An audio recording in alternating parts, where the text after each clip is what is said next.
I'm not kidding about the cab. I used to write fiction for less than minimum wage once in a while, and I've been published under a number of names, and I'm not particularly proud of what I've done. I've gotten a lot better since. You guys are all young and smart, and I'm old and not very smart, so it took me a long time to learn to write well. Someday I will get it whipped. Still working on it. The taxi cab really and truly did force me to do reporting, because one day I had nothing to do, and I wrote a little piece and I sent it to the Baltimore Evening Sun, and my neighbor Michael picks up the paper the next day after next, and he says, "Oh, they ran your story that you sent." I said, "Oh, that's cool." And 3 days later, a $100 check showed up, and this was a piece that had taken me 45 minutes to write. And I realized that this newspaper stuff was a gravy train, that it was like free money. It would have taken me, in a cab I was making maybe $15 an hour. So if I can get $100 an hour for sitting there on my butt typing at home, even though it's more boring than driving a cab, which is more fun, I will do it. Then a couple weeks later, a cab I was driving broke on a Friday night, which is the best night of the week. So I went home, and I wrote 4,000 words about the taxi cab business itself.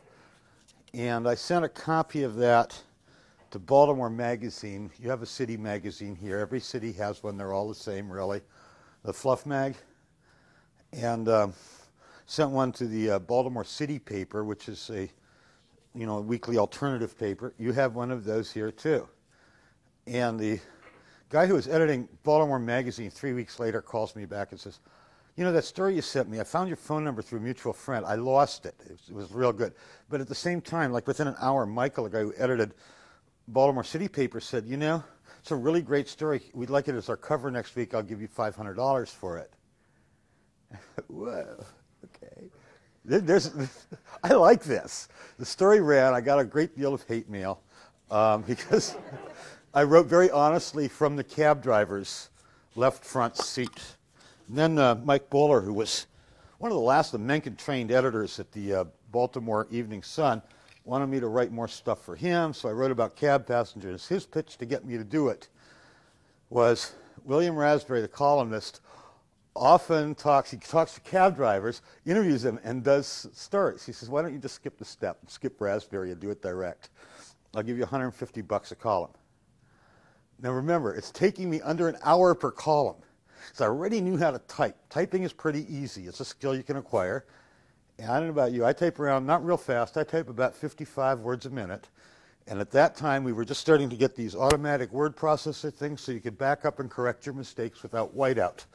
And so that got it down to half hour per. So I'm sitting here saying, this is so cool. I'm making as much as a lawyer. Okay, and I still drive the cab because that's fun. And it was the material, because that's the next thing I learned is all of this journalism stuff isn't about writing, and that had been my mistake earlier in life, was figuring that fiction and making stuff up and cute writing was where it's at. Where it's really at is getting information and research and putting it together and synthesizing it in a new and interesting way.